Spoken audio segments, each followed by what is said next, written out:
Good evening. And tonight you wake in a prosperous late medieval European trading town at the height of cloth commerce, where the air is thick with the sharp tang of fresh dye and lanolin wool.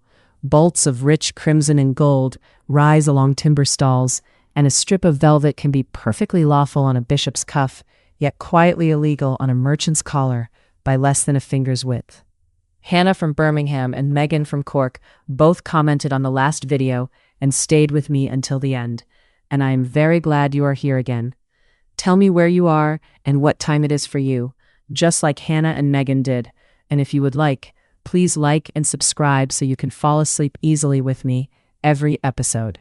Have you ever put on something lovely and felt before anyone even spoke that clothes could change the way the whole room read you? So you ease the door open and step into it. The lane below smells of hot dye, damp wool, wood smoke, and that clean, oily lanolin scent that never quite leaves your hands. Inside your shop, Gerald is already dripping beside the dye vat, while Magistrate Aldrich stands outside with his measuring string and studies the purple on Gerald's sleeve. You do not rise into this morning so much as join it halfway through. The town has been busy for hours without asking your leave. Your blanket is still warm at the edges. The straw tick beneath you gives a small polite sigh as you shift. The room above the shop is narrow and useful. It holds a bed, a chest, a stool, and more wool fluff than any honest room should. A thin line of dawn rests along the shutter seam. The light is pale and soft, like milk poured into weak ale. You lie still for a breath and listen downward. Someone below is moving jars, and someone else is apologizing to a vat. That someone else is Gerald, of course. His voice has the helpless tone of a man explaining weather to a roof. You swing your feet to the floorboards. The wood is cool, and one knot in the plank finds you, as it always does. Prosperity has improved many things in your life. It has not improved that particular knot. You dress in layers that are legal, comfortable, and slightly insulting. That third quality has become a familiar part of getting ready. First comes the linen shirt, clean at the neck and cuffs because Margot insists. She says people forgive many sins if your linen looks boiled. The shirt smells faintly of soap and the chest where it slept. The weave is plain and sturdy, with no dangerous ambition at all. Then come your hose, which require the same patience every morning. Medieval clothing asks a lot from ties and goodwill.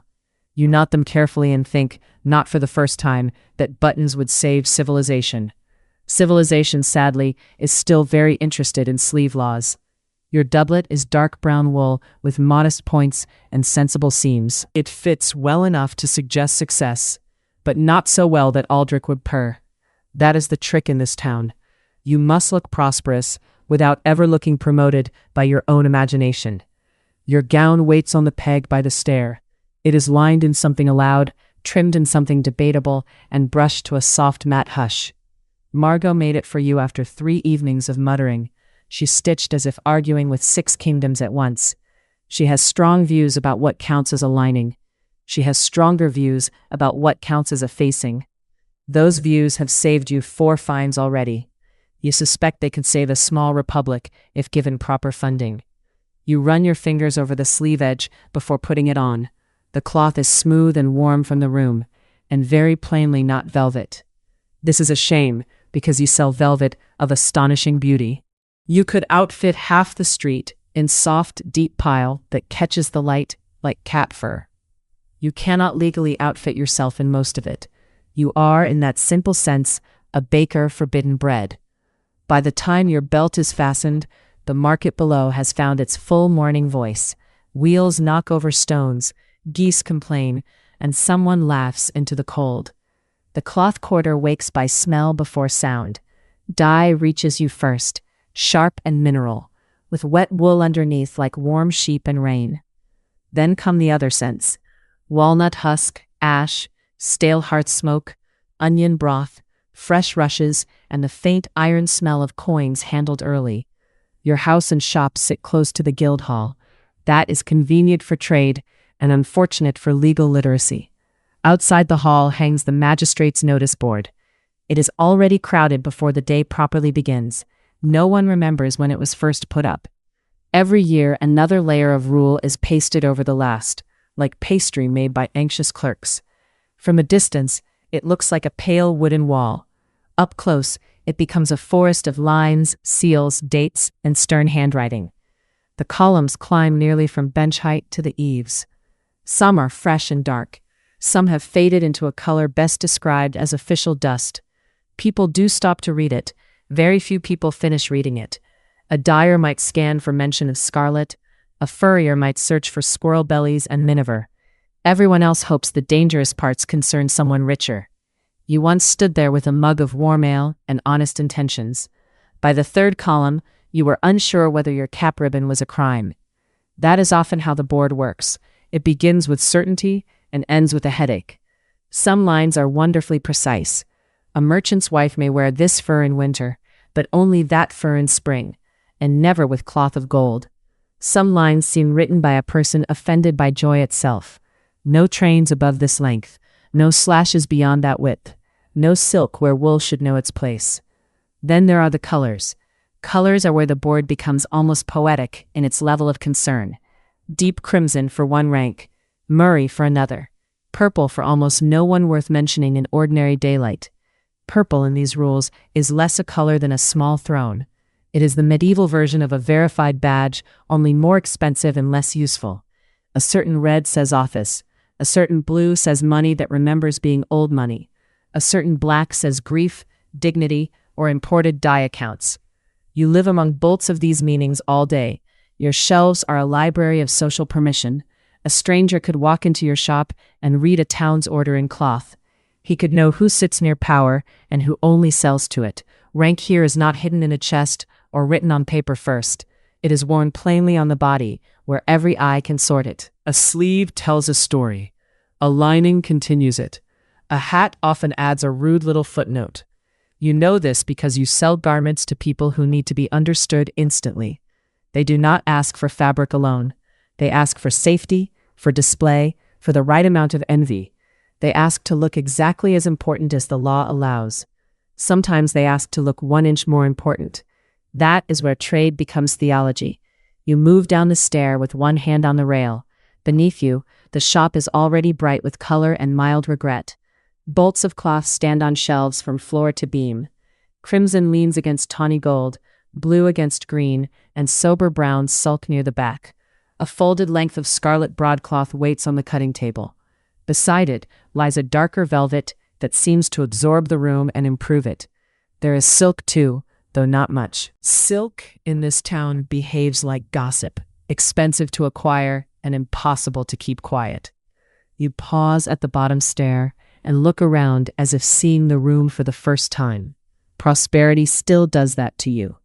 Not long ago, you sold sturdy woolens and kept careful accounts.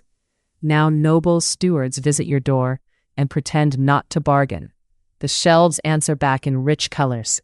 They say money has been here and might come again before noon. They also say something less cheerful. Nearly half this room contains items you should not drape over your own respectable merchant shoulders. There is ermine trim in a wrapped bundle by the wall. It sits there with all the innocent menace of a sleeping cat near cream. There are gold threads wound on little cards. They gleam softly, as if they have never heard the word forbidden. There is a piece of black velvet so fine that touching it feels like smoothing water the wrong way. Aldrich would age 5 years on the spot if he caught you wearing it. Magistrate Aldrich is outside already. Of course he is. He keeps morning hours like a rooster who studied law. He arrives with neat boots, a trimmed beard, and a linen measuring string coiled in his hand. The string is his scepter and his comfort blanket both. He flicks it free with the calm pleasure of a man unwrapping a favorite sweet. He does not stride through the market, so much as inspect its moral fabric, which is especially awkward in a cloth town. He believes unauthorized velvet is aimed at him personally. Aldrich has memorized every clause of every edict issued since Charlemagne, or so he says. No one has checked, because no one wishes to encourage him. His greatest joy is finding a violation. His greatest sorrow is discovering a loophole already occupied by Margot. You see him now through the open shop door, standing by the Guildhall board. He is reading a fresh edition, as if it were a love letter from authority. A fish seller passes in a blue cap. Aldrich's eyes follow it with the alert sadness of a hunting dog who suspects paperwork.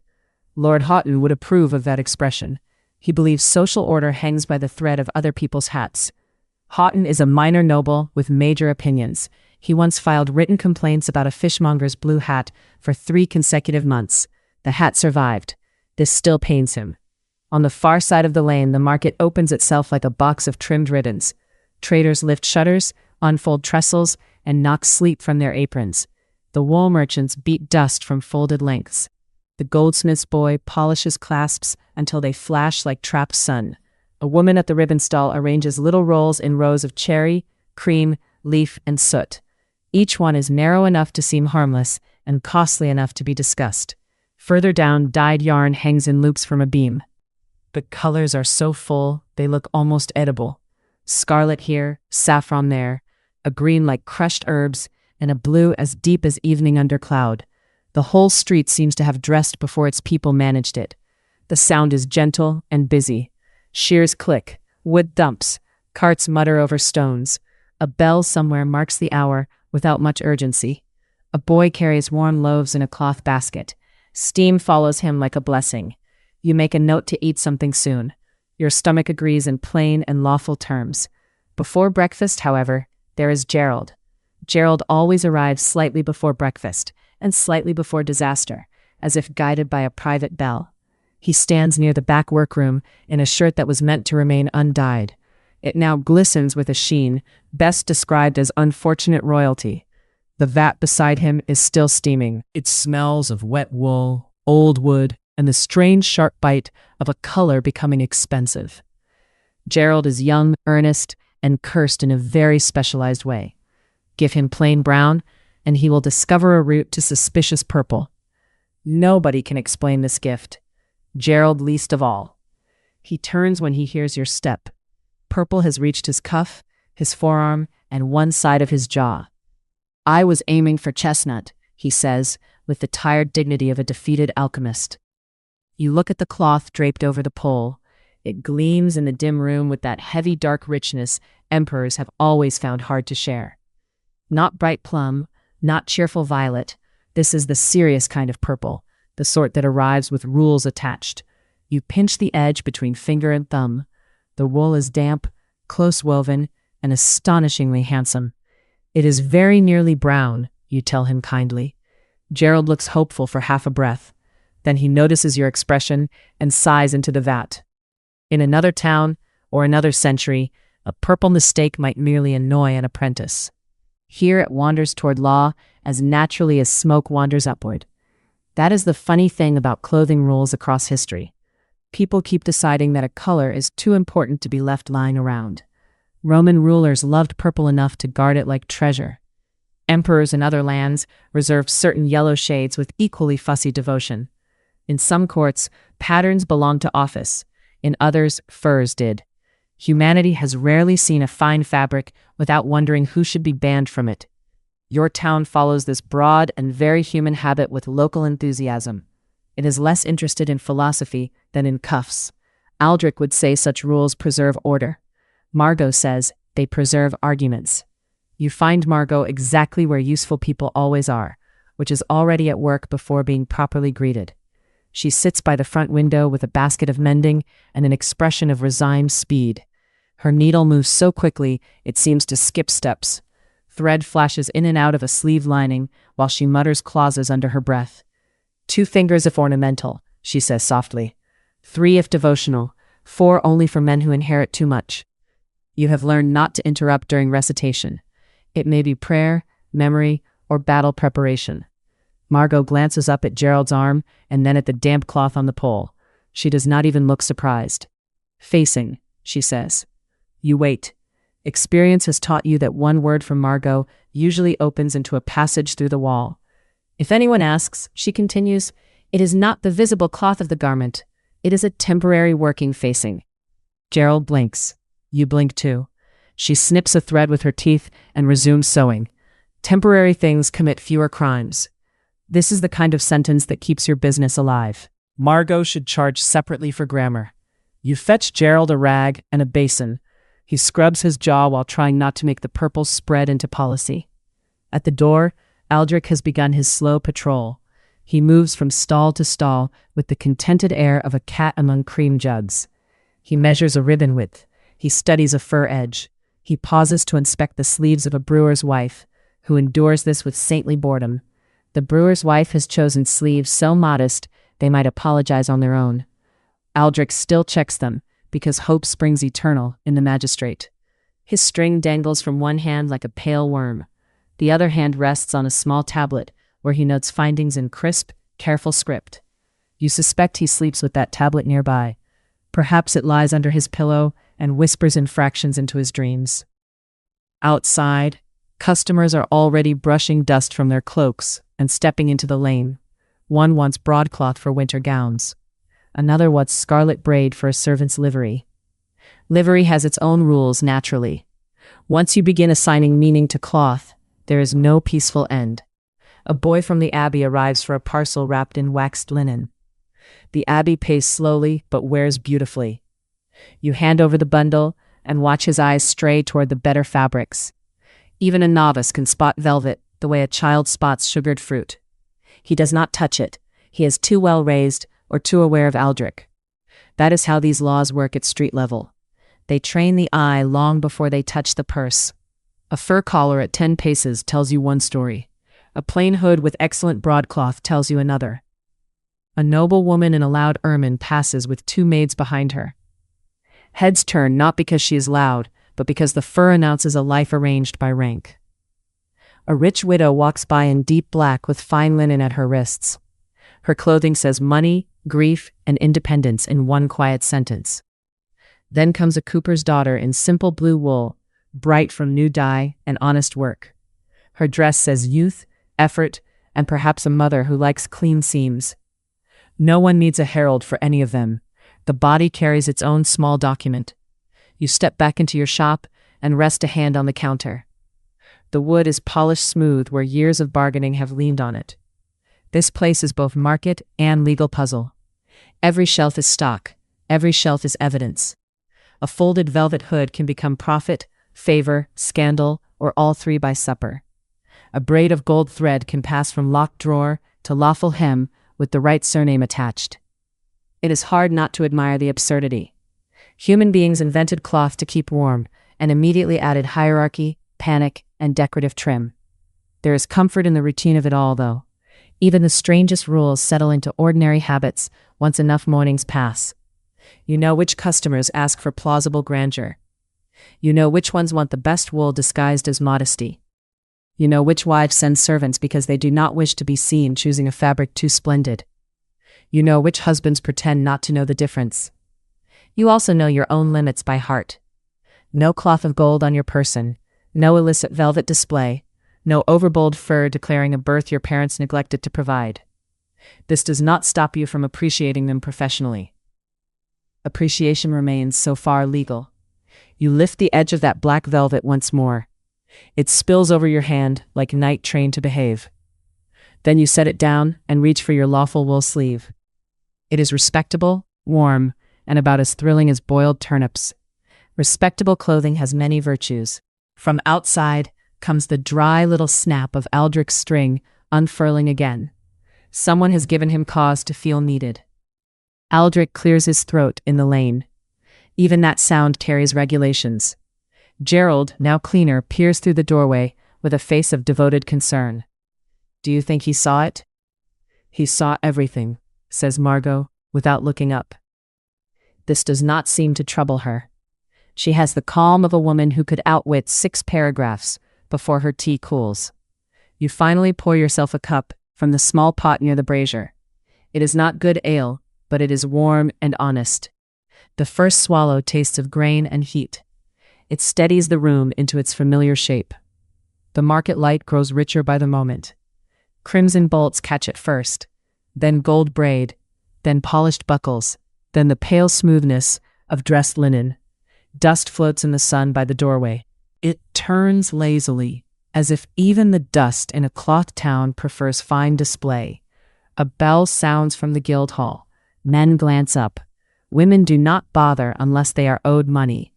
The The notice board rustles faintly in the morning air. A fresh sheet near the center lifts at one corner, threatening to reveal older confusion beneath. You know that by noon someone will be standing there, squinting upward, trying to decide whether a nephew may inherit a sable trimming. By vespers, 3 people will claim opposite answers.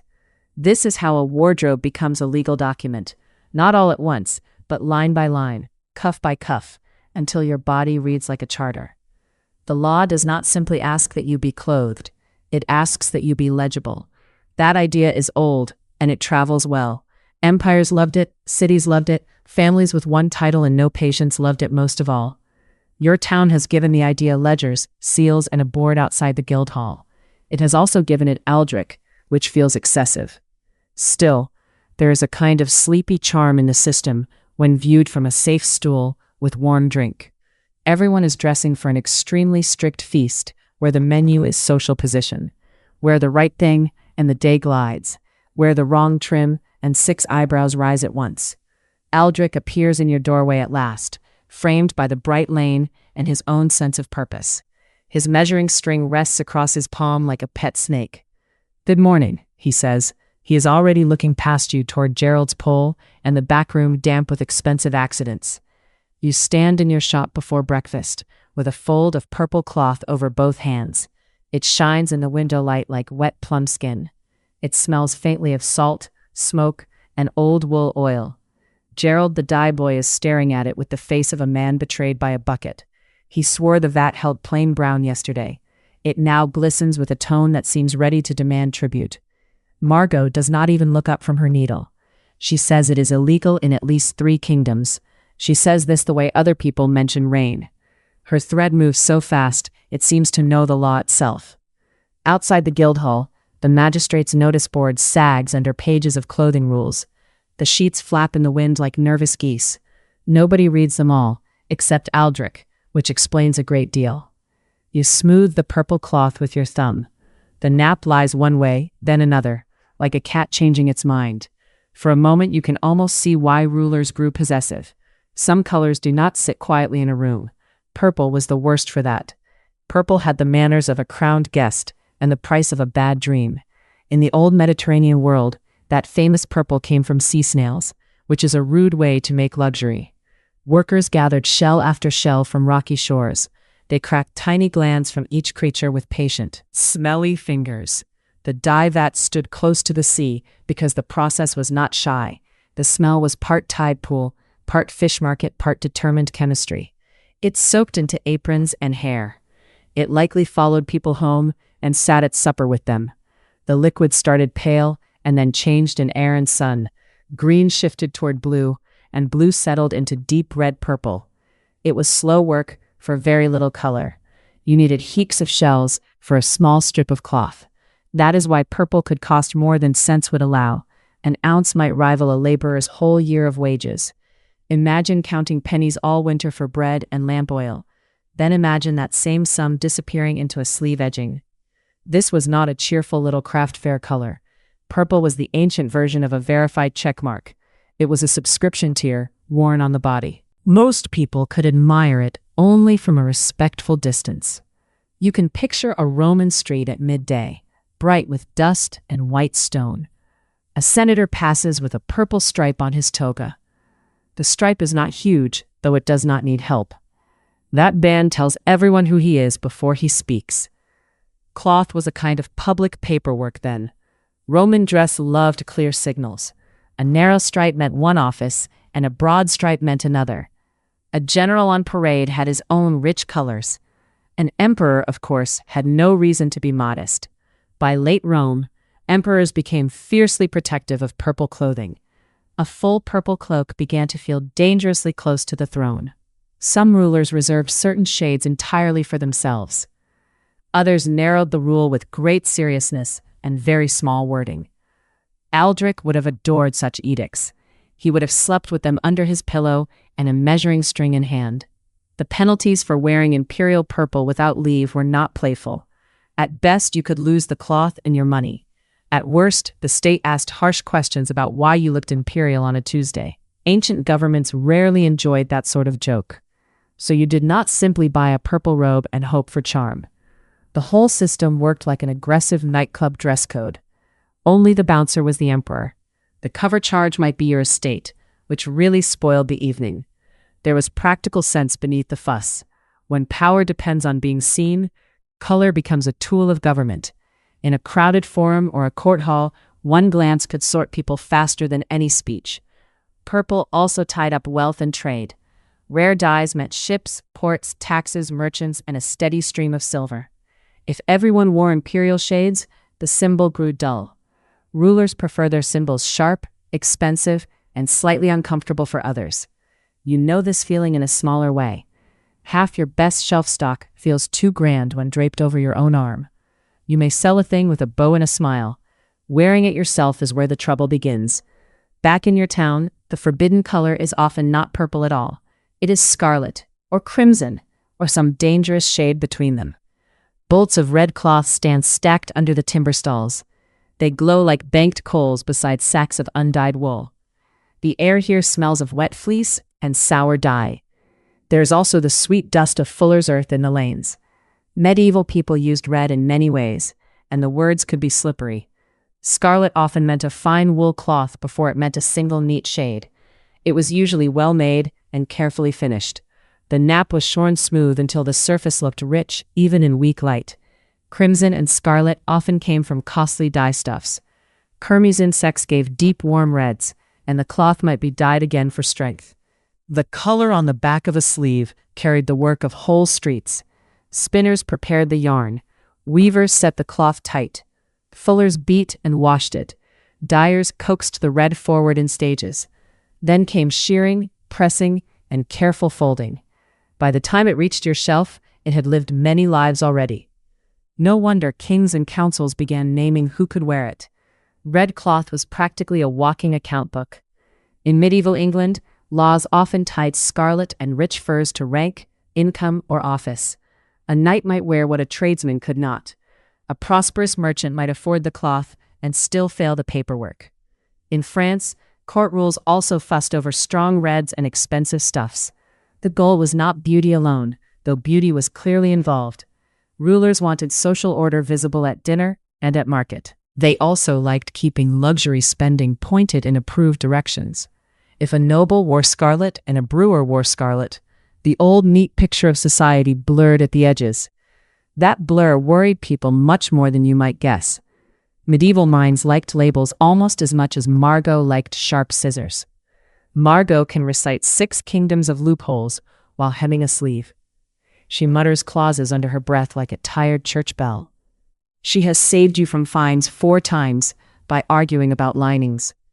She still speaks bitterly about a facing that was unfairly called a panel. A lining, she says, is private. A facing, she says, is ambitious. Entire fortunes have rested on this distinction. You learn quickly that a law against scarlet never stays simple. Is it the fiber, the dye, the weave, or the amount?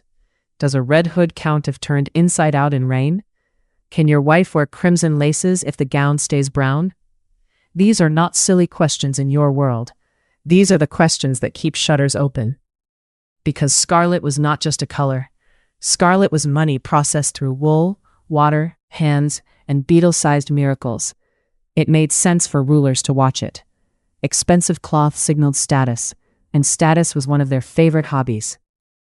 There was also the matter of trade. Towns made fortunes through cloth, and laws nudged buyers toward local goods and proper channels. A broad ban could protect rank. A narrow ban could protect taxes. Both could be wrapped in the language of moral virtue. That is how old clothing rules often sound on paper. They scold greed while counting customs revenue with the other hand. You hear the market before you see the trouble. A cartwheel bumps over stones, and someone laughs near the onion seller. Then Lord Houghton inhales sharply enough to disturb nearby pigeons. He has spotted a dyer's wife in a bright red gown. It is not even an especially grand gown. The wool is sturdy, and the sleeves are slightly uneven at the cuff. But the color catches sun with dangerous confidence. It says feast day, promotion, and perhaps one very successful season. Lord Houghton goes pale with purpose. He stares as if the woman has arrived wearing the crown jewels and somebody else's manners. You have seen this look before. It is the same look he gave a fishmonger's blue hat for 3 consecutive months.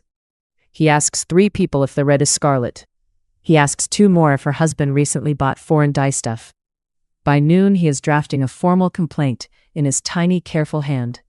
The woman, meanwhile, buys eels and goes home. Aldrich appears soon after, almost cheerfully with his linen measuring string. Unauthorized velvet offends him as personally as weather. He circles the matter with gentle hunger. Nothing nourishes him like a possible breach in sleeve trim. Margot glances once and says the gown is madder red, not true scarlet. She says the wool quality is plainly ordinary. Lord Houghton dislikes loopholes on principle. Aldrich dislikes them because they keep escaping.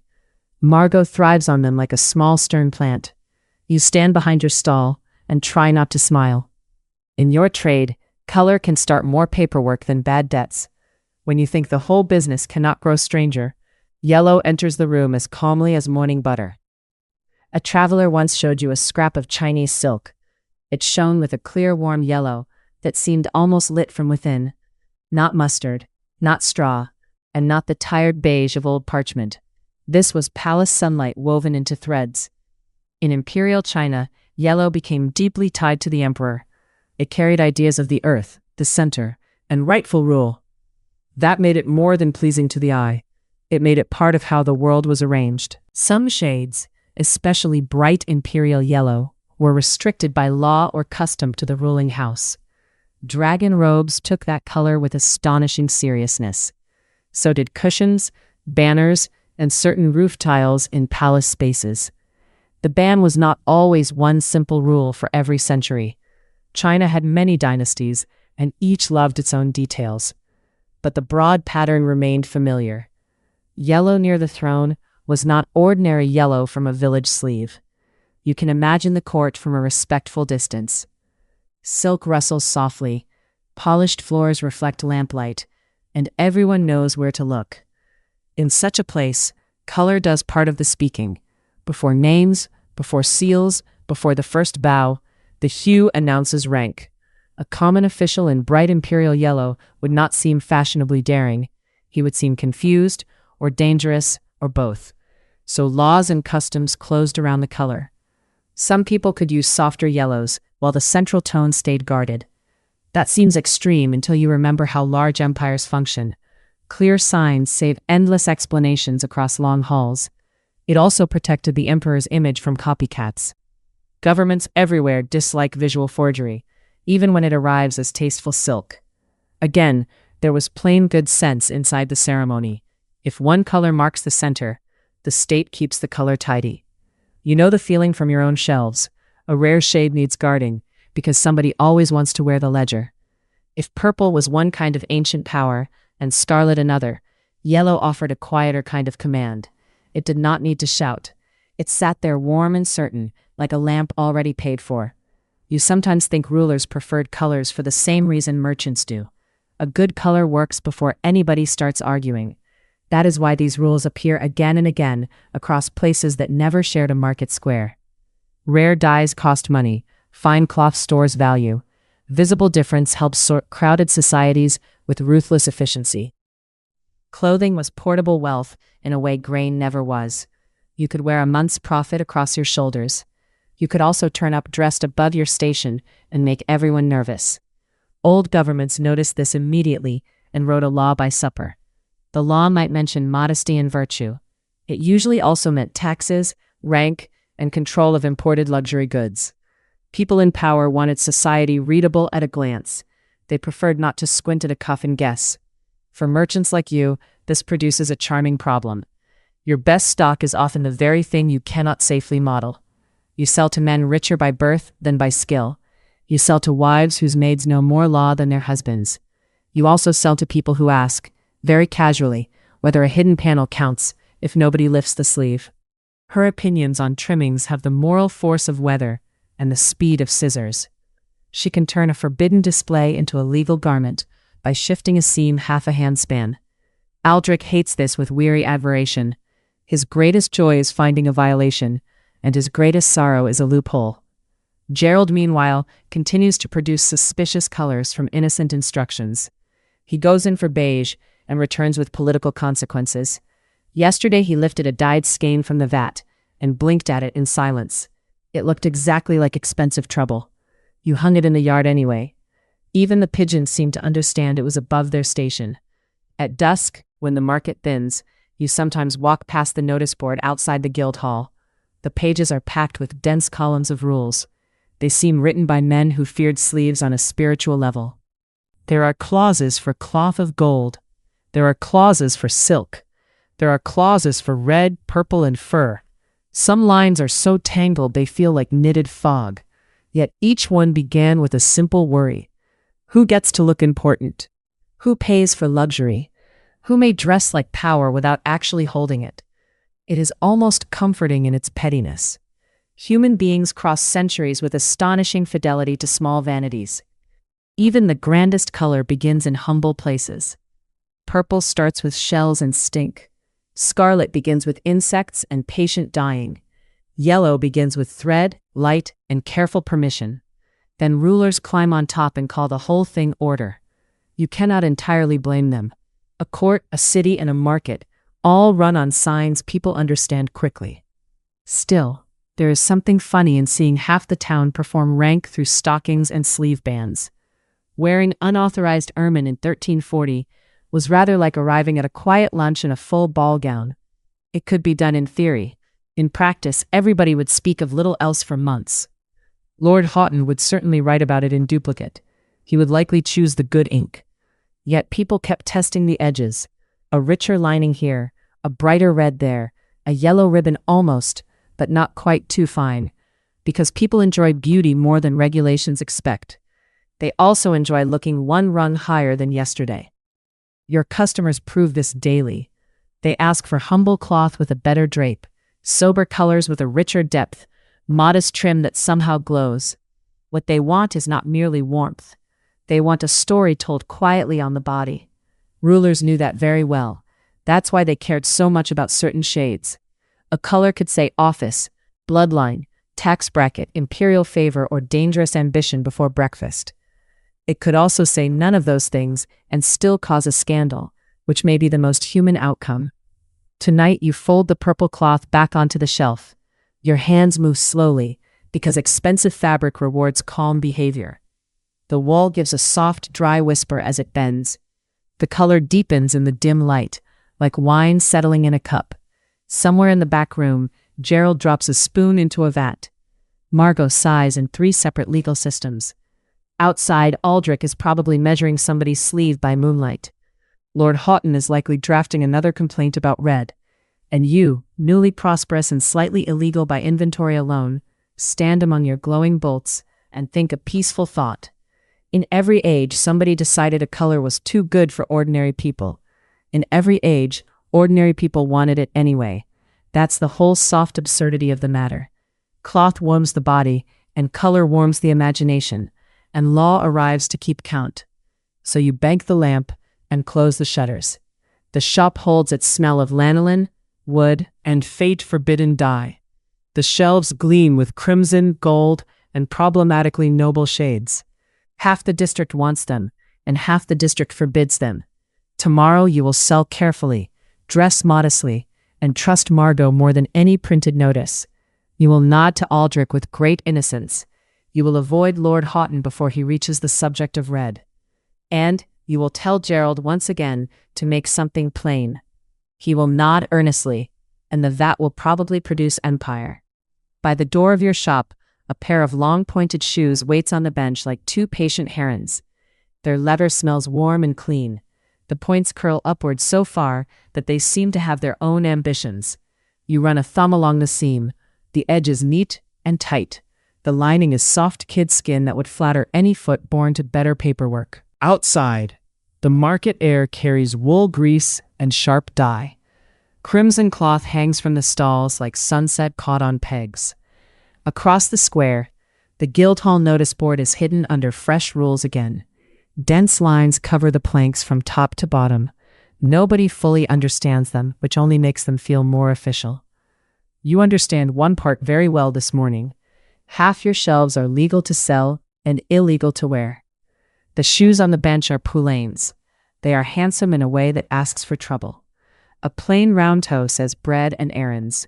A long pointed toe says leisure and servants, and no need to lift barrels. That was the point of the point. The longer the shoe, the less useful the foot inside it. Nothing says rank like footwear that has given up on practical ideas. In some places, a common man was allowed a modest point. 6 inches might pass without much muttering. A night could drift longer. A lord might stroll around with a full extra foot attached to each foot. And then came the great peacocks of fashion. Some wore points near 2 feet long. At that stage, the shoe became less a shoe and more a personal weather event. You picture a nobleman turning in a hallway. His toes arrive first, and the rest of him follows later. It feels less like walking and more like writing a very slow letter on the floor. The leather workers know all the measures by memory. They cut strips on marked boards. They soak the leather, shape the point, stuff it with moss, and let it dry near the stove. Some points are firm with whalebone or thin wood. Some are lightly packed with wool scraps. Some have little cords so the tip can be tied to the knee and kept from wandering. That small cord is a lovely admission. The shoe is too grand to trust itself. Even vanity sometimes needs a string. You have sold pairs with silk stitches at the edge. You have sold pairs with tiny punched patterns near the vamp. You have sold plain black ones to careful men who wanted rank without sparkle. You have also sold scarlet ones to men who wanted sparkle without permission. Those customers always look over both shoulders before paying. Magistrate Aldrich never looks over his shoulders. He advances straight through the market like a sermon with knees. Today he stands near the bread stalls with his linen measuring string looped at his belt. The string is pale from use and stiff with pride. He takes personal offense at unauthorized velvet, but shoe points come a close second. He has memorized every clause issued since Charlemagne, or so he says. You have never tested the claim. Life is short, and Aldrich is very energetic. When he spots a suspicious shoe, he kneels with solemn care. He places the heel at one end of the string. He stretches the string to the tip, as though measuring a dangerous fish. The market officials do much the same. They move from stall to stall with tablets, strings, and expressions of patient disappointment. It is the sort of job that proves history had room for absolutely every personality. One clerk keeps a wax tablet tucked inside his sleeve. Another licks a thumb before smoothing the string flat. A third has learned to cough gently before asking a man to lift his hem. There is a very special silence when someone is told to place one foot on a crate. The crowd pretends not to notice. Everyone notices. The measured man stares at the sky. His friends study onions with great devotion. Even the geese seem to understand that a public shoe reckoning is delicate business. Aldrich enjoys the ritual a little too much. He squints down the line of the leather, as if searching for sin in geometry. If the tip curves up, he insists on measuring the full path. Margot says that is absurd. She says the law speaks of length, not scenic route. She mutters this while threading needles at a speed that makes your eyes water. Margot knows more loopholes than most priests know psalms. She can tell you what counts as a lining in 3 kingdoms. She can also tell you what only pretends to be a facing after dark. Once she saved you from a fine by pointing out that a strip of fur was an edging and not a trim. Aldrich looked as though the sun had risen in the wrong parish. This morning, she is hemming a riding coat in the back room. Her foot works the treadle. Her mouth works the statutes. She says some towns measured from the heel to the very end. Some allowed a little grace for softness. Some cared only if the point had to be tied up, which was a clear sign the shoe had started telling lies. You ask whether your own new pair is safe. She does not look up. She says safe for a merchant, unsafe for your vanity. That feels accurate. You set the shoes back on the bench. The bench, at least, has never been fined. By midday, the square grows warm and loud. The smell of onions, wool, and wet leather settles into the stones. A draper from the next lane comes by to complain. He says his cousin was measured after supper last week. The clerk found an extra finger's width and wrote it down with terrible joy. You tell him the whole system feels like an aggressive nightclub dress code. The bouncer happens to be the king. The cover charges your entire estate. He laughs into his beard. Then he checks his shoes. Gerald appears at exactly this moment carrying a basket of undyed hose. He is trying very hard to look ordinary. This never works for Gerald. His cap is plain. His tunic is plain. His stockings are a decent brown that came out brown for once. Then you see his shoes. Somehow the boy has found or borrowed a pair of polanes that stretch before him like declarations of intent. They are long enough to suggest land ownership. Gerald owns absolutely nothing except one spoon and a worrying talent with dye vats. The leather is a deep black with a shine like plum skins. Tiny stitched lines run along the top. The points lift at the ends with honest, noble confidence. He looks down at them with honest confusion. He says they were in the back room beside the old packing chest. He says he thought they seemed sturdy. Aldrich turns before you even call out. Certain sounds travel quickly through a market. One of them is the soft gasp people make at a shoe 3 ranks above its station. Gerald freezes in the sunlight. His basket tilts. A stocking drapes over the longest point, as if trying to preserve modesty. Aldrich approaches with the measuring string already in hand. It unfurls like a pet snake that knows its route. The boy places one foot on the crate by the door. The shoe point hangs over the edge in quiet disgrace. You can almost hear Lord Houghton sharpening a complaint from across town. Aldrich measures once. He measures again because happiness deserves confirmation. Then he announces that Gerald is dressed for a life far grander than his wages suggest. Gerald blinks and says the shoes pinch. This helps no one. Margot comes from the back room still holding 3 pins in her lips. She removes them one by one and inspects the shoe without any respect for Aldrich's ceremony. Then she crouches and pinches the leather near the toe. She says the stuffed tip is mostly air. She says the actual footroom ends well before the scandal begins. Aldrich says the law concerns the shoe, not the toes. Margot says, then the law should learn to sew. This is one of her calmer opinions. You wisely look at a shelf until the air settles. At last a compromise appears, which is the market's favorite miracle. Gerald must remove the shoes and return to humbler ones. The shoes themselves go back inside, where they can continue to offend in private. Gerald pads away in his hose with great relief. He leaves faint, dusty prints on the boards. Aldrich notes something on his tablet anyway, because joy must be preserved. You place the dangerous pair on the highest shelf. There they sit like expensive fish. Gerald promises he only wanted sturdy soles and not a new social identity. You believe him. Gerald once aimed for plain walnut dye and produced something that glistened suspiciously like imperial purple. Purple, after all, was less a color than a subscription tier. The afternoon brings a cart from the river gate with goods from England. The porter lifts out hat boxes that smell of felt, straw, and travel dust. You open one by the window, where the light is good. Inside lies a flat cap with a brim so broad it could shade opinions. Tudor folk, you have learned, took the business of hats with admirable seriousness. A hat did not merely keep weather off. It announced your place before you even finished bowing. Brims had their own manners. Some ranks might wear them wider. Some might line them with silk. Some could add velvet bands, braided cords, or little jewels that winked very softly. Feathers were another matter entirely. A feather could rise from a cap with easy grace. It could also rise with the legal force of a written claim. A plain man might manage a modest plume on a holiday. A gentleman could sport more flourish without immediate doom.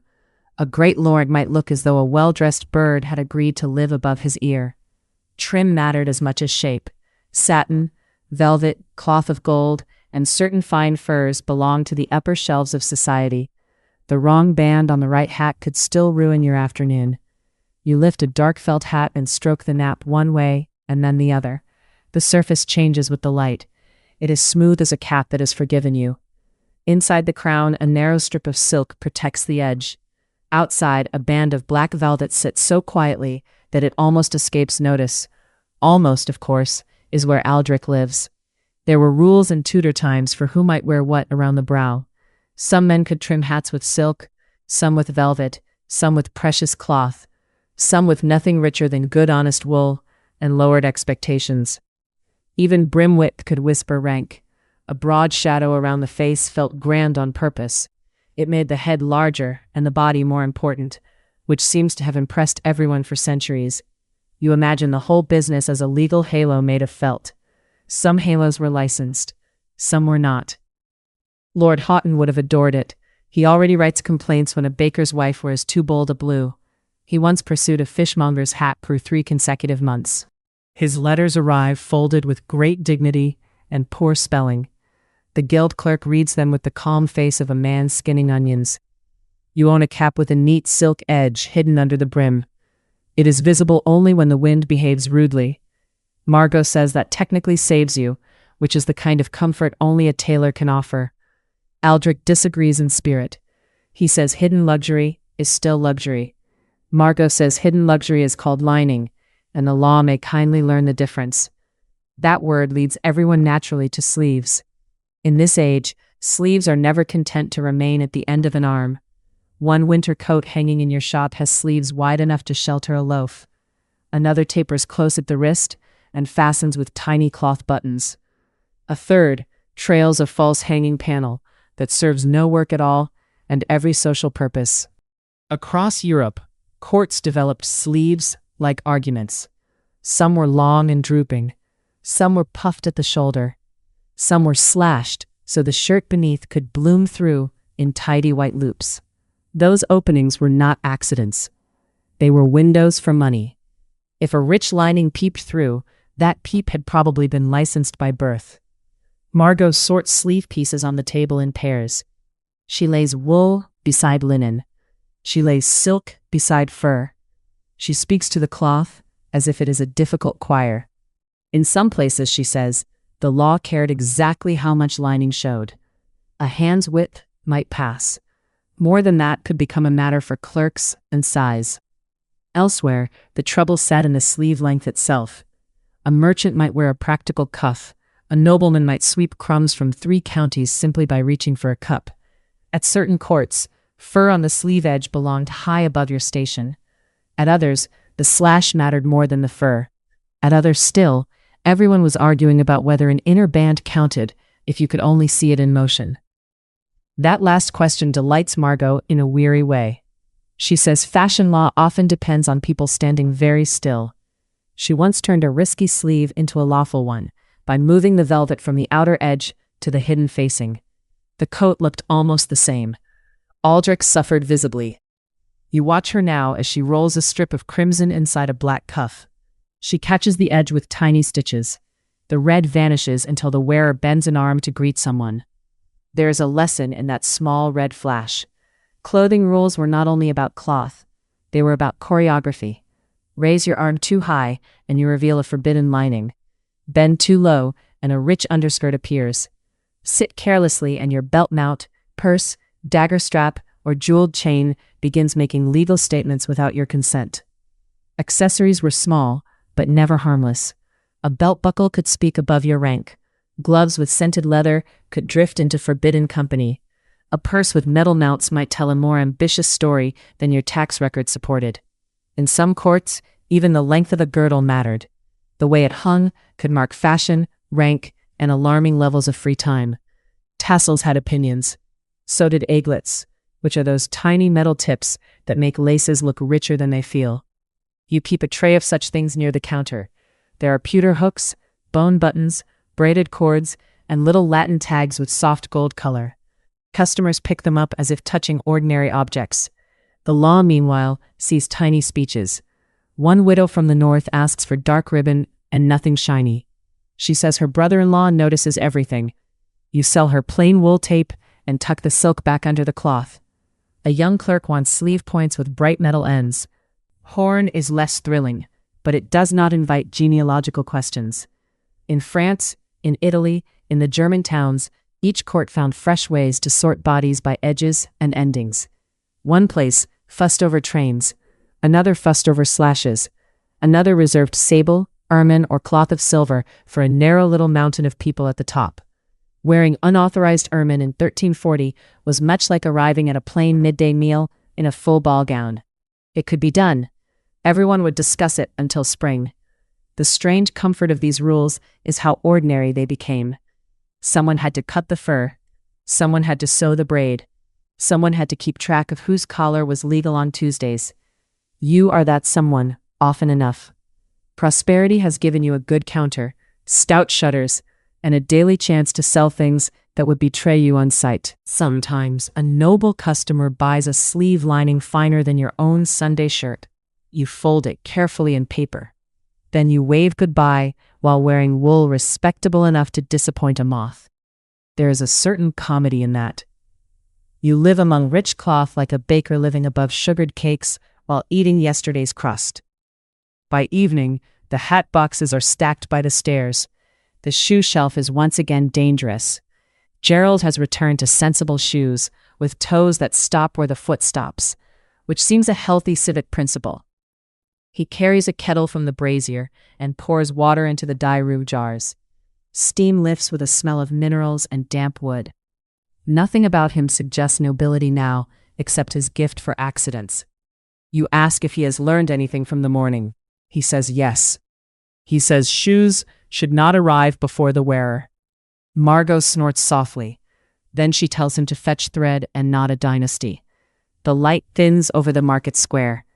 Through the door you can still see the guild board under its blanket of notices. Somewhere under those lines are rules for hems, hoods, points, bands, furs, and every other ambition cloth has ever inspired. Aldrich pauses there on his way home. He smooths one fresh page against the wood and steps back to admire it. He looks like a man hanging up a favorite prayer. You cannot hear the words from here. You do not need to. You already know the spirit of them. Your body, by these old rules, is meant to read like a legal document. Your shoes declare your station from the floor upward. Your sleeves argue for your income. Your hat settles the matter from above. Even the space around you becomes regulated. A brim widens your claim. A ruff frames your importance. A long toe clears a little path in front of your life and asks others to notice. That is perhaps why later ages loved the ruff so much. Once stiff linen began circling the neck in tidy pleats, the face sat inside a visible border. Office, wealth, and dignity all came starched and measured. Some ruffs stayed modest and soft. Others spread like white cartwheels, with edges set by starch and heat. A simple head could suddenly look like a moon with legal privileges. The making of one is wonderfully unheroic. Fine linen is washed, dried, gathered, set into pleats, and touched with starch until it remembers its duty. Then it must be dried again, coaxed, and sometimes shaped over warm tools. Who may wear how large a ruff, how fine a band, or how rich a support beneath it could become a rule of rank. Silhouette itself turned into a badge. You could be read from the lane before your face came into focus. Aldrich would have adored those neck measurements. He already carries string for shoes. Give him an age of collars, and he would never sleep from happiness. You lean on the counter and loosen your own cap. It is a plain cap by design and by survival. The felt feels warm where your head has been arguing with it all day. Around you, the shop settles into evening sounds. Cloth shifts faintly on its bolts. A mouse considers commerce behind the flower chest. Gerald hums to the kettles as if apologizing in advance. You think of all the old laws that tried to fix society with cuffs and points. They wanted every person sorted by fur, feather, toe, and thread. Yet every tailor found a loophole, every merchant found a bargain, and every apprentice eventually found the wrong shoe. That may be the softest truth in the whole strange business. People kept dressing for comfort, pride, hope, vanity, weather, and dinner. The law chased after them with a ruler. Soon you will close the shutters, you will brush stray wool from your sleeves, and tie the ledger shut. Then you will walk home in shoes modest enough to satisfy the kingdom and comfortable enough to satisfy your feet. It is a small victory, but a good one. In a world where even your toe length can become royal business, an honest soft shoe feels almost luxurious. The fur bundles arrive before sunrise, while the street is still blue and damp with night air. You cut the cords with your small shop knife. The skins relax in your hands like folded bread. They carry the mixed smell of cold storage, old straw, and the sweet, greasy note of lanolin drifting from the wool room. Your shelves already glow with cloth that half the town covets and half the town reports. Crimson broadcloth leans against gold damask beneath the rafters. Outside, the magistrate's notice board waits by the guild hall, thick with rules nobody truly understands before breakfast. This morning, though, the furs claim the room. Rabbit comes first, because rabbit always comes first. It is humble and useful and never tries to be anything grander. The pelt feels soft in a pleasant way, though not soft enough to start social trouble. You sort the rabbit skins into neat piles on the lower bench. Their colors sit quietly in cream, dun, and brown. If garments were a choir, rabbit would be the steady alto who knows the tune and never seeks applause. Squirrel comes next, and you can feel the rank rise under your fingertips. Common squirrel is finer than rabbit, and town people know it at a glance. The gray backs catch the light with a little silver. The bellies are pale and cool like linen dried in winter sun. A clerk may wear squirrel in some places. A careful alderman's wife may trim a hood with it in others. A prosperous merchant like you may sell it with a straight face, while asking nervously whether the buyer means sleeves or only a muff. The rules do not truly care whether you are warm. They care whether your collar has ideas above its station. You lift a stack of miniver from its wrapping cloth. The white pieces look almost too neat to have come from an animal at all. Each one is cut and matched so that clean pale bellies can sit in rows like small winter clouds. Miniver is squirrel too, though it behaves like squirrel after a very successful marriage. It uses the white bellies, not the workaday gray backs. That tiny change is enough to move a person several social steps upward, at least on paper. Margot says this proves that tailors run the world by half an inch and good pressing. She is threading 3 needles at once while speaking. She does it with the dull calm of a woman who has not slept enough since Michaelmas. Her lips move through legal clauses as steadily as a priest through familiar prayers. Beyond the miniver waits sable, dark and deep and almost oily in its shine. Sable does not need bright color to look expensive. It has the rich, dark glow of polished walnut after wax. When you stroke it one way, it lies smooth as still water. When you stroke it back, it lifts and darkens like a field against the wind. Aldrich once said sable was respectable because it was subdued. He said this while measuring a baker's cuff with his little linen string. Somehow he made the sentence sound like an accusation against the whole idea of softness. At the very top, wrapped in linen and handled with a care usually reserved for saints' bones, lies ermine. Even before you touch it, the room grows quieter around it. The white is cleaner than bleached wool and cooler than chalk. The black tail tips sit on the skins like careful drops of ink placed by a hand that never trembled. It is a strange ladder when you look at it spread across your bench.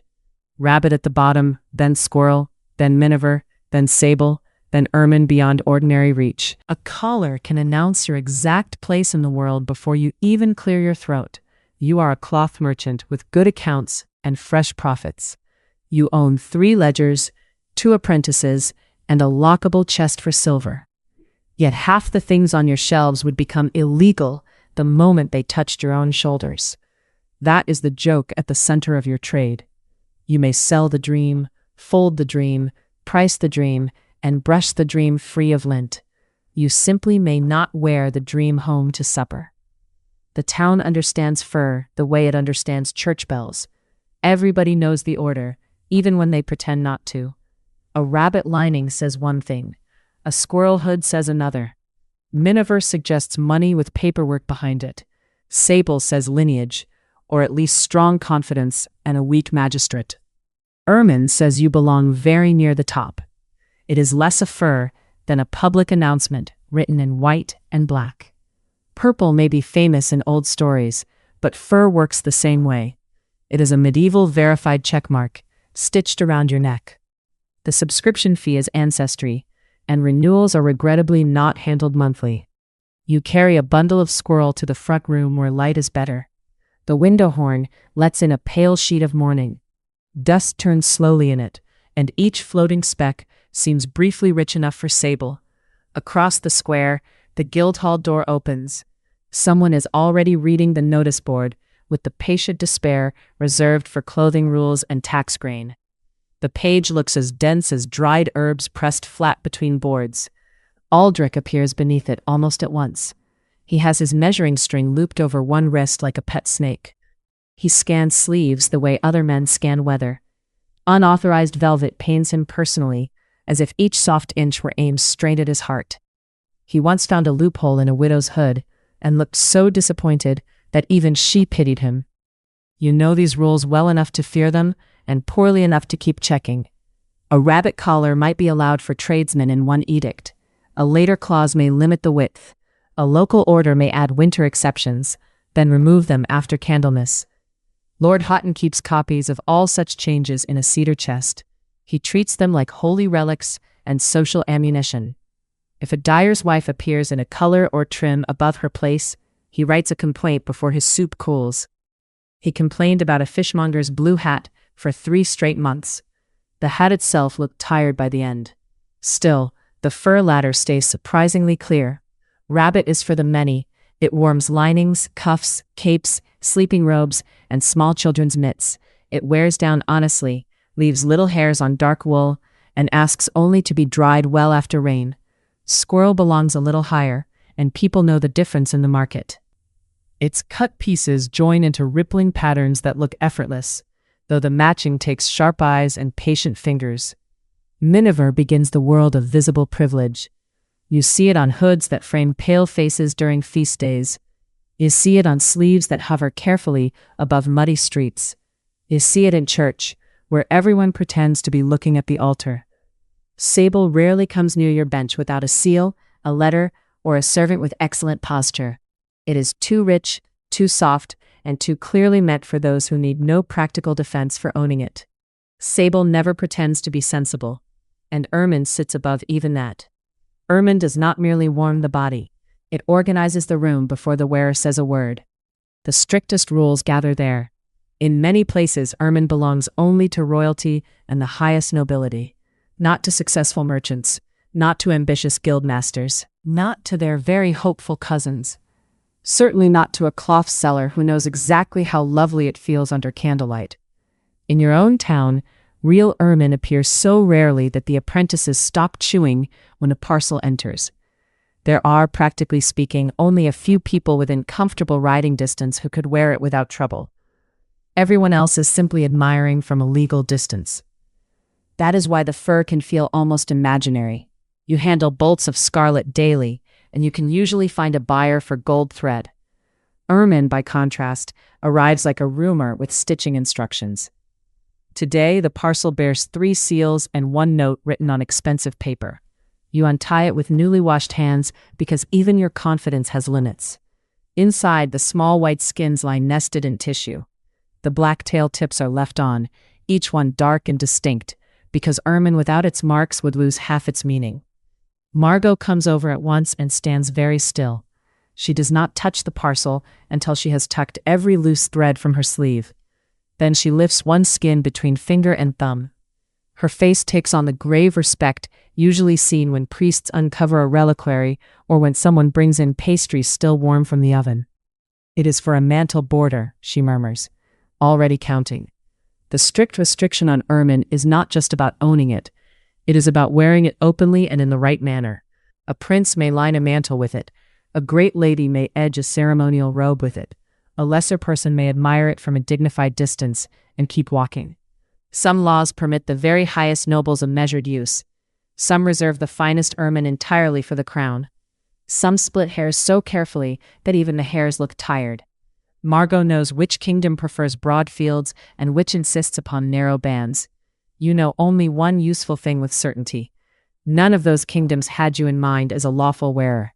There is comfort in that, in a way. You never need to decide whether ermine suits your complexion. The law has kindly simplified your morning routine. You may continue choosing between sober brown squirrel and the slightly risky gray without burdening your conscience with royal white. Of course, the moment a thing becomes forbidden, it grows twice as pretty. You hold one skin against a length of dark wool broadcloth. The white leaps forward with shocking brightness. The black tips look like tiny painted commas. It has the same effect as gold on blue glass, or butter on hot bread, or a sealed chest you know perfectly well is not yours. Aldrich would call that comparison unhelpful. He would then write it down as evidence. What makes ermine especially fussy is not only the fur itself, it is also the spots.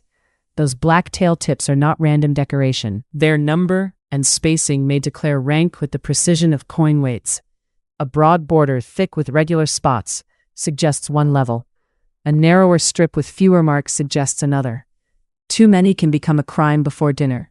Margot spreads paper patterns across the cutting table and begins placing beans on the corners. She always uses beans for counting because pins wander and chalk smudges. 1 bean marks a tail tip. 2 beans mark a pair on a front edge. A little row of beans by the hem means she is working out what rank may walk in through the church door without scandal. She mutters as she works. The muttering is not ordinary muttering. It is trained, useful muttering filled with statutes from 6 kingdoms. She can recite, without pausing to breathe much, the difference between a ducal border, a comital hood, and a ceremonial sleeve, allowed only on feast days. You ask whether anybody truly notices the number. Margot gives you a look usually reserved for people who confuse hemp with flax. Then she points toward the square. Lord Houghton notices everything, she says, and Aldrich brings string. That is true enough to end the discussion, so you watch her build rank out of arithmetic. 5 tail tips across a shoulder mean one thing. 7 along a mantle edge mean another. Pairs may sit opposite each other, evenly spaced like stern little stars. A missing spot can lower dignity. An extra spot can invite paperwork. It is almost sweet, in a distant, absurd way. Imagine a whole society reading tiny black marks around a collar as if they were account figures. Imagine a feast where everyone is quietly counting your spots between spoonfuls of stew. Wearing unauthorized ermine in such a room would be rather like arriving at Tuesday dinner in a full ball gown. Technically possible, yes. Socially exhausting for everyone. The tail tips themselves require care. They must be dark enough to read clearly against the white. They must sit at proper intervals. They must not slide when the wearer walks, or the pattern loses its noble calm and starts looking like spilled pepper. Margot bastes each one with tiny stitches you can barely see. She presses them flat with the warm back of her thimble. Then she leans away and narrows one eye, checking the rhythm of the row as if listening for a tune. Gerald the dye boy wanders in, carrying folded linen, and stops short at the table. His hands are stained a tragic shade between plum and storm cloud. He had gone in search of plain brown yesterday. The vat, with its usual wicked humor, had given him something suspiciously close to imperial purple again. Margot does not even look up. Put it far from the ermine, she says. Gerald obeys at once, like a man carrying a candle through a hay barn. The law would prefer each outfit to function like a tidy social diagram. Fur is one line in that diagram.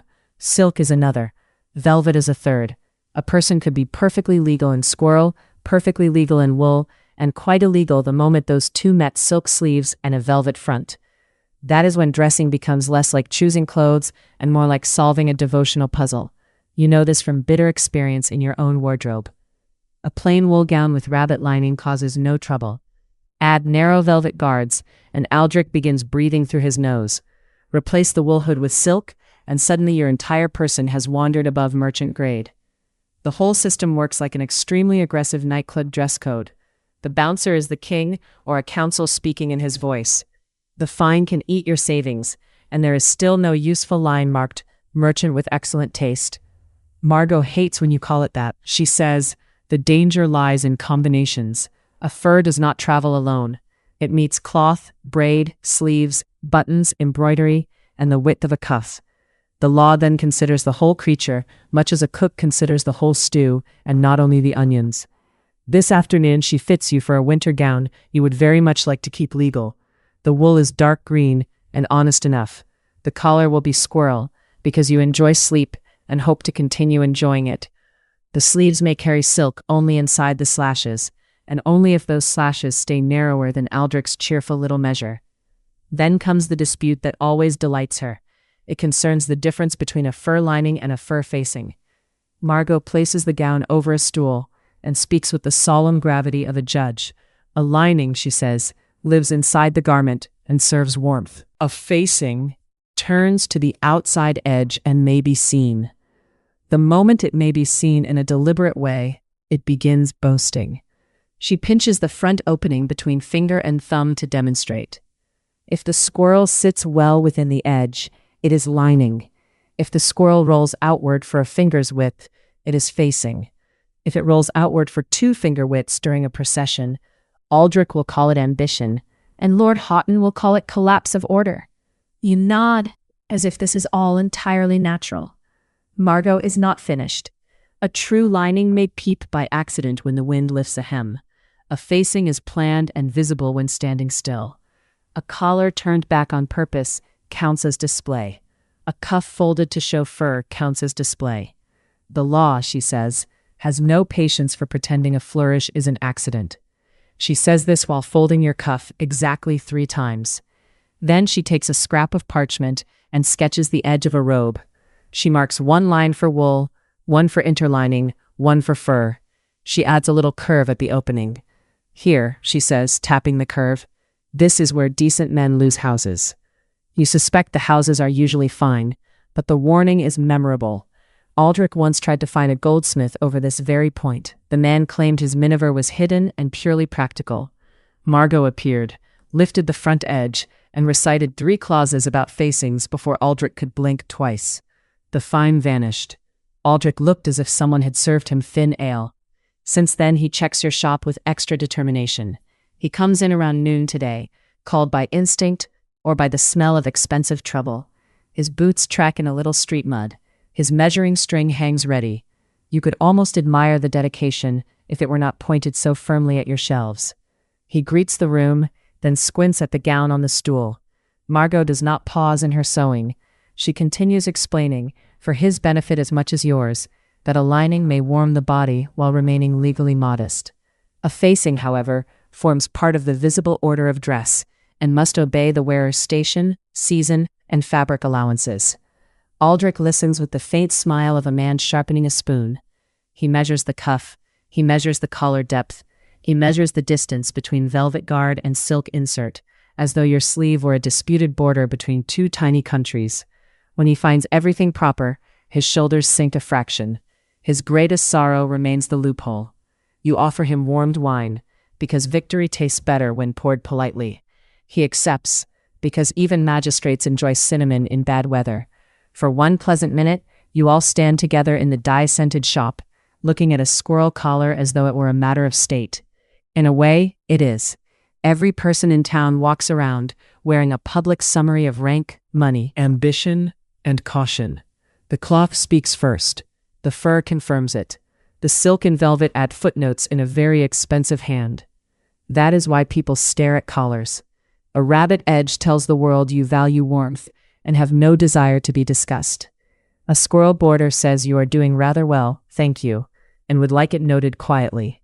Miniver says your household probably owns more plate than yours does. Sable says somebody in your line sat above taxes for generations. Ermine says counting starts now. Not everyone loves this system, though many have learned to perform within it. A butcher's wife might choose excellent wool and save her boldness for sleeve shape. A notary might wear fine squirrel only on feast days and keep the rest plain. A merchant like you learns that profit and permission are unrelated things, which is an efficient lesson, if not a cheerful one. Lord Houghton insists the whole arrangement preserves harmony. He says this while wearing colors found nowhere in nature and enough trim to shade a small bench. He believes himself the last wall against social chaos. He also believes his handwriting improves justice, though evidence remains mixed.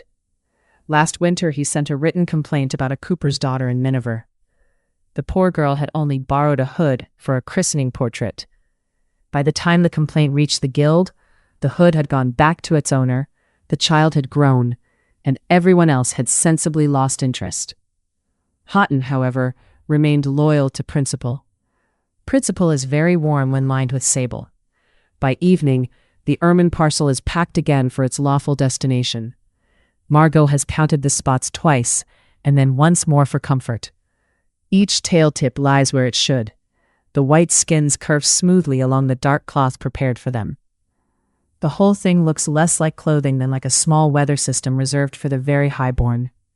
You tie the bundle with clean tape and seal the note. For a moment, your hand rests on the parcel. You think of the long ladder from rabbit to squirrel, from miniver to sable, from sable to this pale, impossible white. You think of how neatly the world once tried to sort itself, one pelt and one cuff at a time. Then you turn to your own gown. Its wool is good. Its squirrel collar is lawful. The silk hides where it should hide, and the velvet keeps to a modest line. It will not shock the square, trouble the guild, or inspire Aldrich to fresh heroics with his beloved measuring string. That begins to feel like luxury of its own. You shrug into the gown while the shot cools toward dusk. The collar settles softly against your neck. It is not ermine, and it does not pretend to be. It is simply warm, respectable, and pleasant in the fading light. Outside, the market smells of wet boards, onion broth, and the lingering sharp tang of dye. Bolts of crimson and gold still glow under the stalls, even as merchants cover them for night. The notice board remains plastered with rules. Tomorrow someone will stand there again, reading dense lines that decide who may wear what, and how much of it may turn outward. Tonight, though, you know the answer well enough. Rabbit for many, squirrel for some, miniver for the comfortably raised, sable for the very high, ermine for royalty and the uppermost few, counted even by the number of black spots placed upon their hems. And for you, a lawful collar, sewn by Margot, saved by her opinions, and blessed by the fact that it is lining where it should be. That last distinction, she would remind you, is the difference between sleep and correspondence. So you lock the shutters, bank the fire, and leave the forbidden softness folded on its shelf. Your own fur brushes your cheek as you pull up the hood. It feels smooth, steady, and entirely sufficient. In a world that reads every collar like a ledger, there is something deeply restful about being exactly, comfortably, and legally yourself. You stand in the back room before sunrise, with a coat spread flat across the cutting table. The outer wool is a proper brown. It is as honest as bread crust. The inside glows with a deep red silk that would make a bishop blink twice. Margot pins the shoulder seam with her lips pressed thin. She is already tired, which is her natural state before breakfast. She mutters the wording of 3 old rules while threading a needle. Her hands move so fast that the thread seems to obey out of fear. You smooth the coat with your palm. The wool feels dry and firm. The silk beneath it feels cool, slippery, and faintly secret. The trick is not to wear the forbidden cloth where the street can see it. The trick is to let it touch only your shirt, your skin, and your private satisfaction. Outside, the market wakes in stages. Carts knock over cobbles. Somewhere a goose objects to commerce in general. The air already holds that sharp mix of wet wool and fresh dye. It is a smell halfway between sheep and ambition. Margot turns the sleeve and shows you the join. She taps it with her thimble like a schoolmaster proving a point. A lining is not a facing, she says for perhaps the 1000th time this year. A facing greets the world. A lining minds its own business. You nod as if you knew this yesterday. In truth, yesterday you thought cloth was cloth, and law was mostly for other people. Now half your shelves are full of goods you can sell without trouble. The same goods become a civic scandal the moment you put them on yourself. It is an odd business model. It has the same feeling as owning a bakery where eating your own cinnamon buns is a legal puzzle. Margot folds the front edges inward. She leaves exactly 2 finger widths of plain cloth at the opening. That narrow strip is the whole argument. From the street, Aldrich sees brown. From the heart inward, you know better. You try the coat on while she circles you. The red silk settles along your arms with a quiet whisper. It changes nothing and everything. You still look like a merchant. You merely feel like a merchant with excellent private opinions. The law likes surfaces. It likes hems, cuffs, collars, and things that can be pointed at with public indignation. It is less good with hidden pleasures. It is less good with garments that obey by a thumb's width. The magistrate's notice board outside the Guildhall is plastered with dense cloth rules. It looks less like law and more like a wall trying to remember a dream. Aldrich can read every line without leaning in. This is not a skill that makes him beloved. He carries his linen measuring string in a little case at his belt. He touches it with the tenderness other men reserve from prayer beads. When he enters your shop, he always sniffs first. Unauthorized velvet offends him like a personal insult delivered in nap and pile. This morning he appears before the sun fully commits. His shoes are dusty. His eyebrows are already disapproving. He asks to see the coat. He says it in the gentle voice of a man hoping for joy. You hand it over with proper respect. Margot stands behind the counter, winding thread around a card and looking almost bored. Aldrich measures the cuff. He checks the collar. He pinches the wool between finger and thumb as if wickedness has a texture. Then he opens the coat. His eyes rest on the silk. For one soft moment you can hear him building a fine in his mind. Margot clears her throat. She quotes the city wording from memory. She gives the date. She gives the amendment.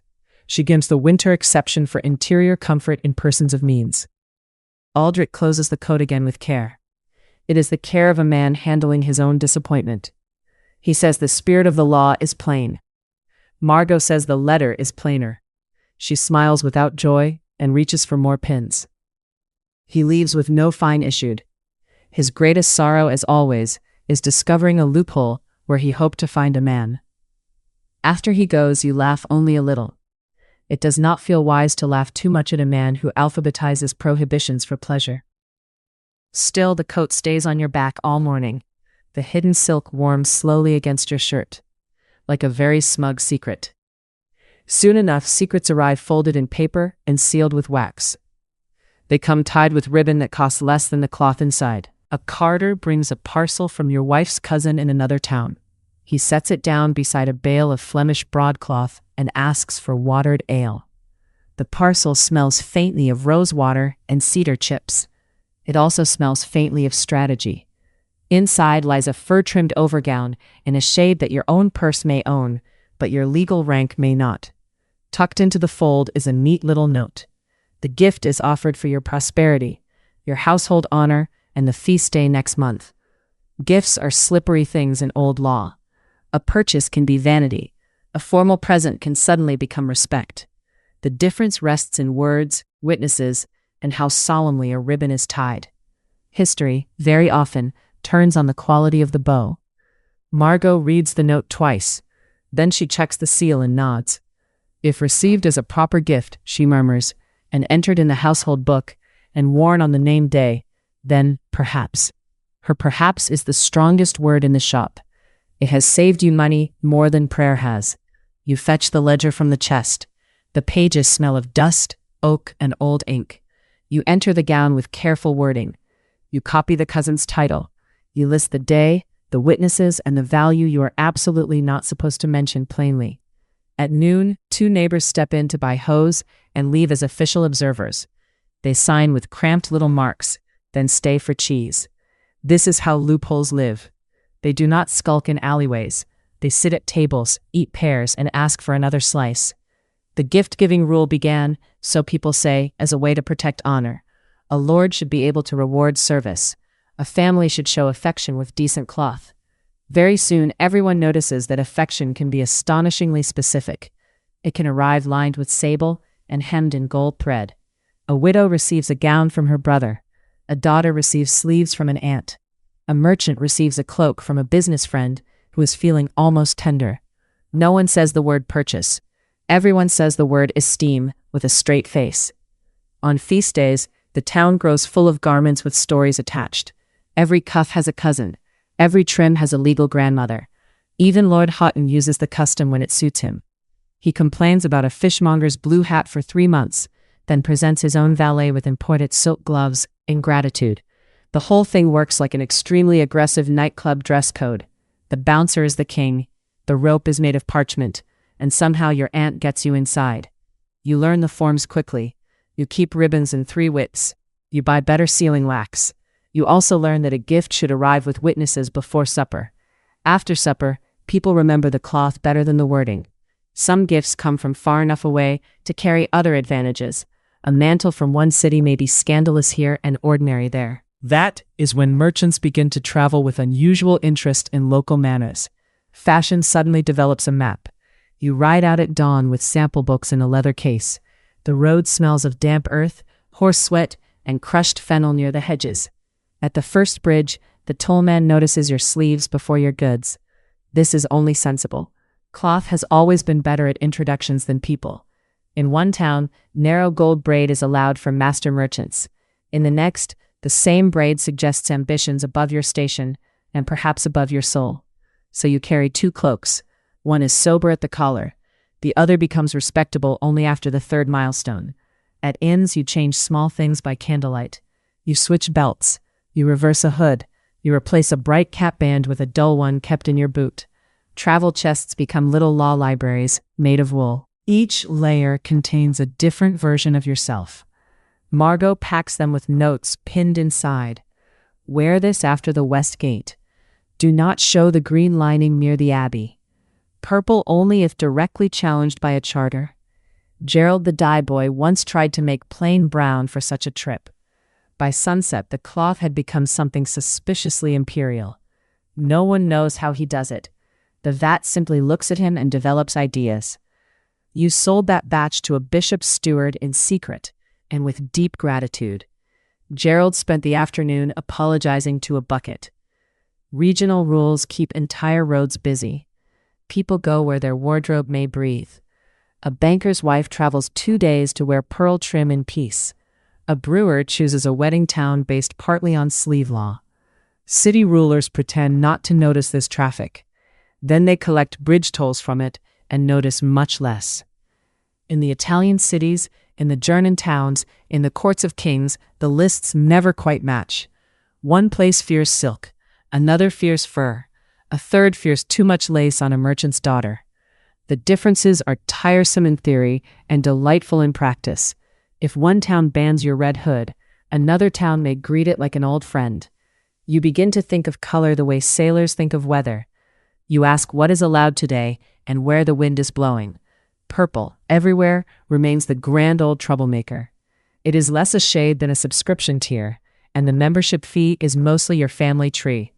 Gerald nearly produces it twice in 1 month. Aldrich nearly faints once in response, which does improve the week. Yet travel does more than move garments. It moves ideas, excuses, samples, and habits that outgrow the laws meant to pen them. A woman sees a lining trick in Bruges and repeats it in your town by winter. A goldsmith returns from Milan with a collar that starts 6 arguments and 1 new custom. By the time the magistrates write fresh rules, the tailors have already invented sleeves around them. The needle is simply quicker than the counsel. Guilds help even more, which is not something Aldrich enjoys admitting aloud. They speak the dull language of trade and hide a bright little freedom inside it.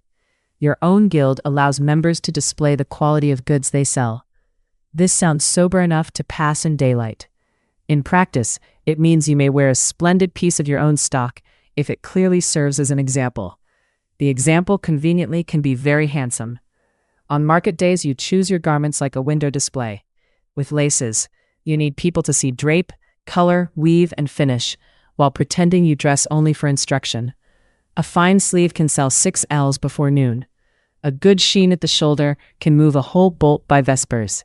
So you wear broadcloth with a subtle gloss. You choose a cuff with enough embroidery to educate the public. When customers touch your mantle, you sigh as though burdened by demonstration.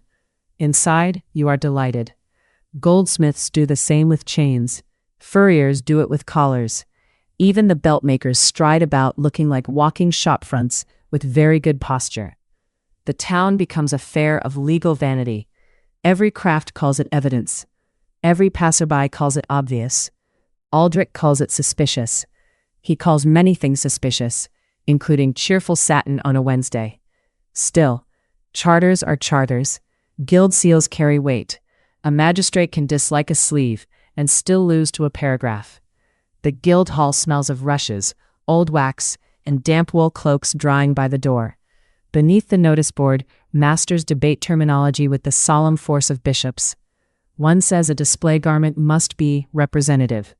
Another says it may be exemplary. Margot whispers that both words are a nest for mischief.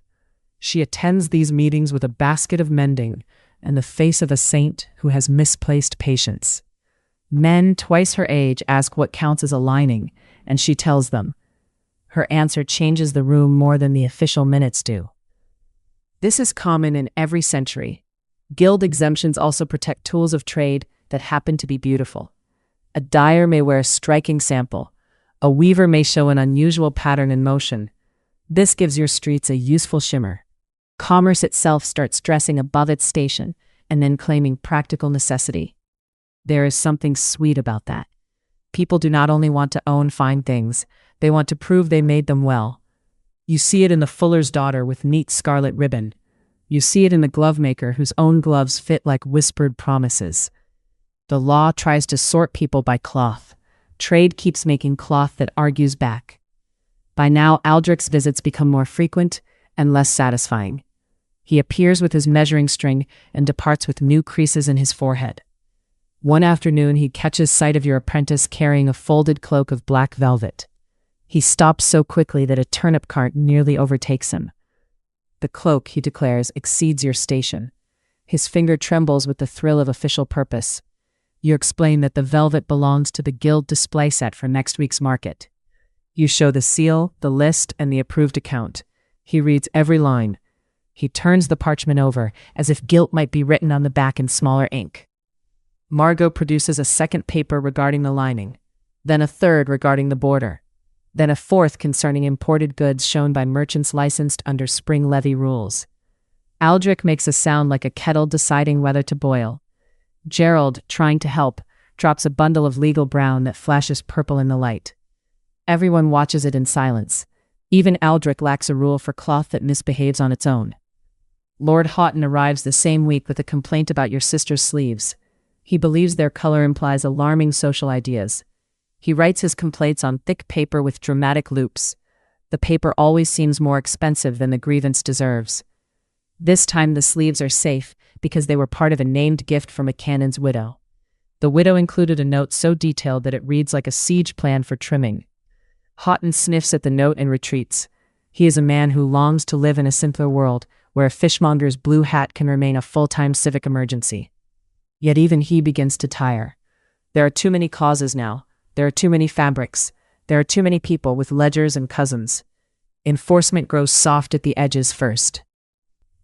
An inspector ignores a narrow band of silk because rain has started and his boots leak. A clerk delays a hearing because the witness is at market in another town. A reeve waves through a cloak because his own wife wants the same pattern by Michaelmas. Nothing collapses all at once. It frays like a cuff. Rulers still issue rules, of course. They always will. Fresh parchment arrives with grand phrases about order, humility, and proper distinction. Then the parchment is nailed over older parchment outside the guild hall.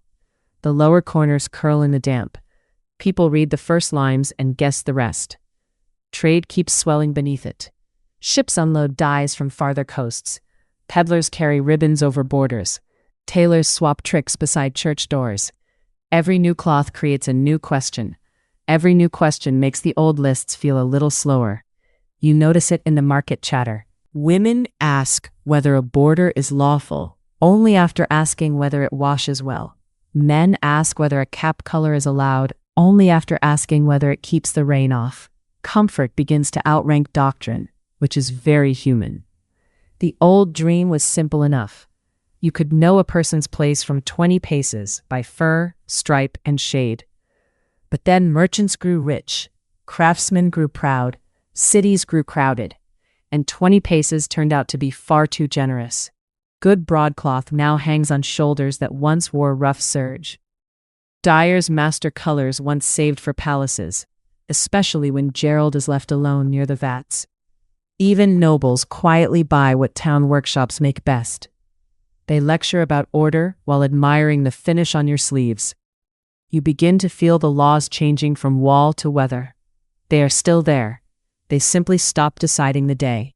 Aldrich notices this before anyone says it aloud. He grows more exact as the world grows less obedient.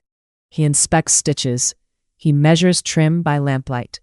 He asks whether a gift delivered on a Saint's Eve counts before midnight. Margot answers him with the calm of deep water. She opens boxes, books, and folded copies of statutes from 3 reigns. Each seeming triumph dissolves into some narrow permission. A lining is hidden. A gown is gifted. A sleeve is educational.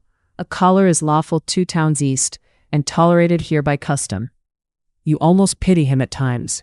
He has memorized every edict since Charlemagne, and the cloth keeps inventing fresh ways to be fabric anyway.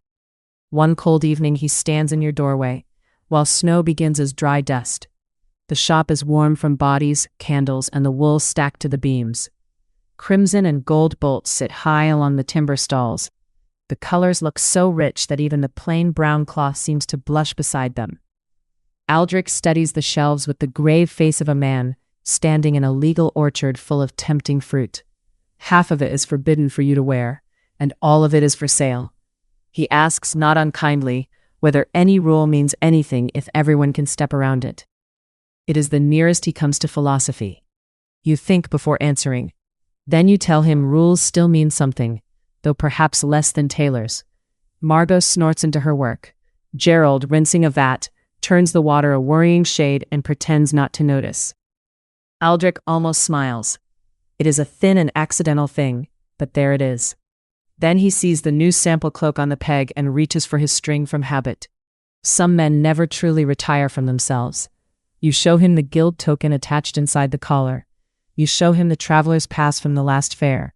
You show him the note naming it a gift after the fair ended. He reads them in silence. Snow taps the shutters. Someone in the street laughs over hot chestnuts. At last he hands the cloak back. Approval was never really on offer, but he has no fine to give. The law has been stitched, wrapped, gifted, and carried across enough borders to soften in the hand. When he leaves, the bell above the door gives a small, tired ring. It sounds less like defeat than like bedtime. You bank the fire and cover the better cloths with linen sheets. The room settles around you with the warm smell of wool, wax, and old wood. Your brown coat hangs near the door. Its hidden red lining catches the candle once before dark. It seems a very small rebellion. It also seems, in its quiet way, like the future. People will keep sorting themselves by dress for a long time yet. They will always love color, rank, and the little thrill of being almost too grand. Still, the old hard borders have loosened. A merchant may look rich because he is. A craftsman may wear beauty because she made it. A gift may carry silk through a narrow gate. A journey may turn scandal into ordinary weather. A lining may hold a whole private kingdom where no magistrate can quite object. And so the grand machinery of clothing law winds down not with thunder, but with hems. It fades in ledger notes, pin charters, tired inspections, and excellent tailoring. It fades under candlelight, while someone says very reasonably that the fine fabric is on the inside. That is the little genius of ordinary people. They do not always break a rule head-on. They fold it, they turn it, they line a coat with it, write gift on the parcel, and wear it one town over. By the time the rulers notice, the habit already feels old. By the time Aldrich measures the cuff, the sleeve has won. You close the shutters and stand a moment in the dim. The town beyond them is full of lawful wool, unlawful silk, and citizens who can explain the difference at exhausting length. Then you put on your coat and feel the smooth red lining settle into place. No one outside will see it. That, perhaps, is exactly the point. You linger for a moment, with a few scenes from the long evening. You see again that notice board outside the guild hall. It is still plastered from edge to edge with rules about sleeves and fur and silk. It still reads like a very stern recipe written by someone who dislikes joy. You remember the small shock of learning that half your shelves were lawful to sell and unlawful to wear. The cloth looked the same either way. The cloth seemed quite innocent about the matter. You can almost smell the market again. There is fresh dye in the air. There is lanolin in the wool. There are bolts of crimson and gold stacked high under dark timber beams. There is always one piece of velvet that seems to offend Magistrate Aldrich from 20 paces away. He is there again in your memory, with his measuring string. He holds it like a holy relic for marrow cuffs. He takes such personal hurt from unauthorized trim that you almost feel bad for the trim. Almost. Then you remember Margot at her table.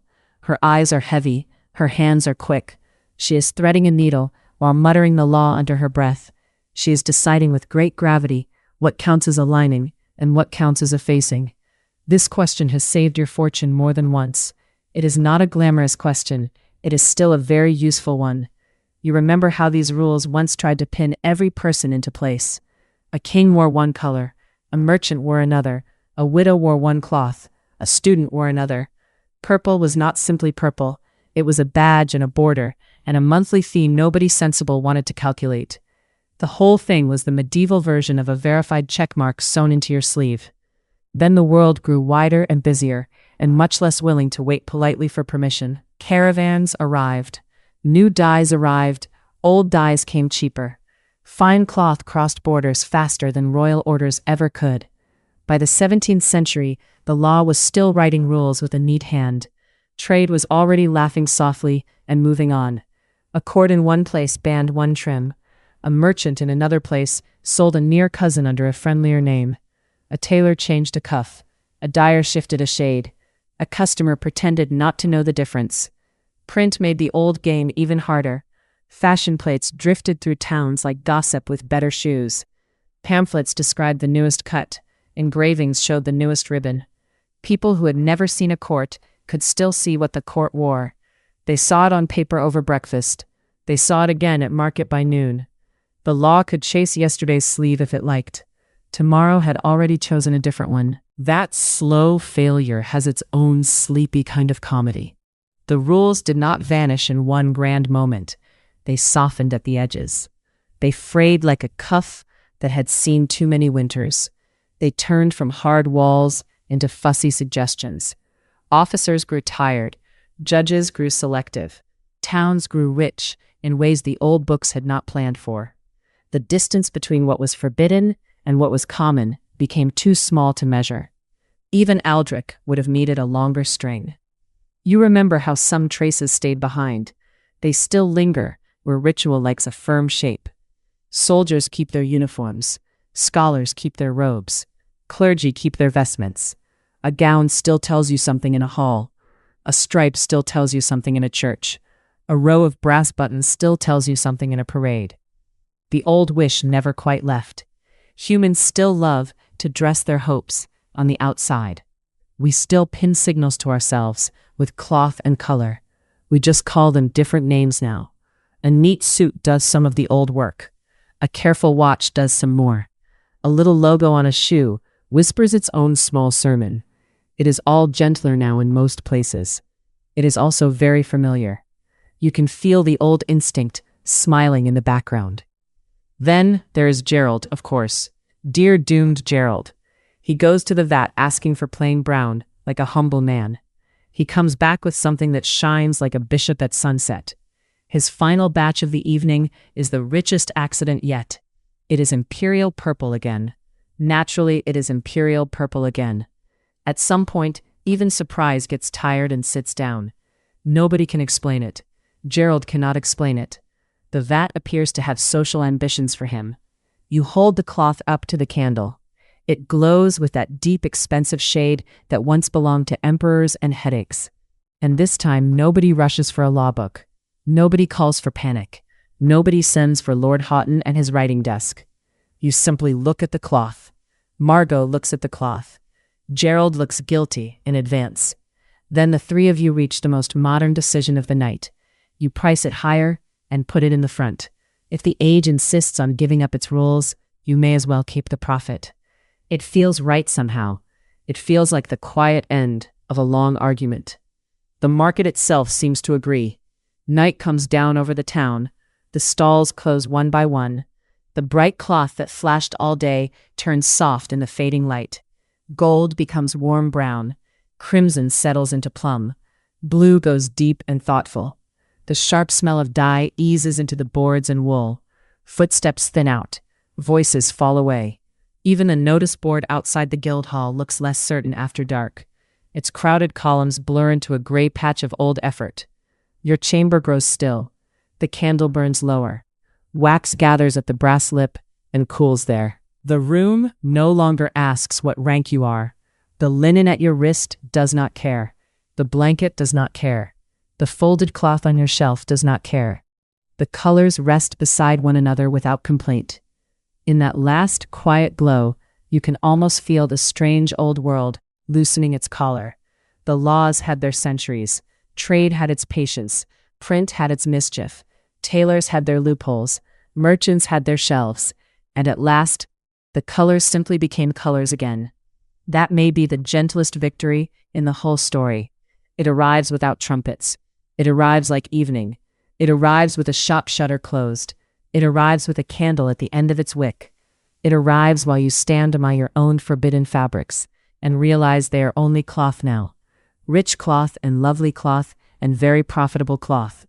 And in the soft dark of this prosperous town, you are at last allowed the mild luxury of not asking permission from a sleeve. Now, the room feels warm in the simple way only late night can manage.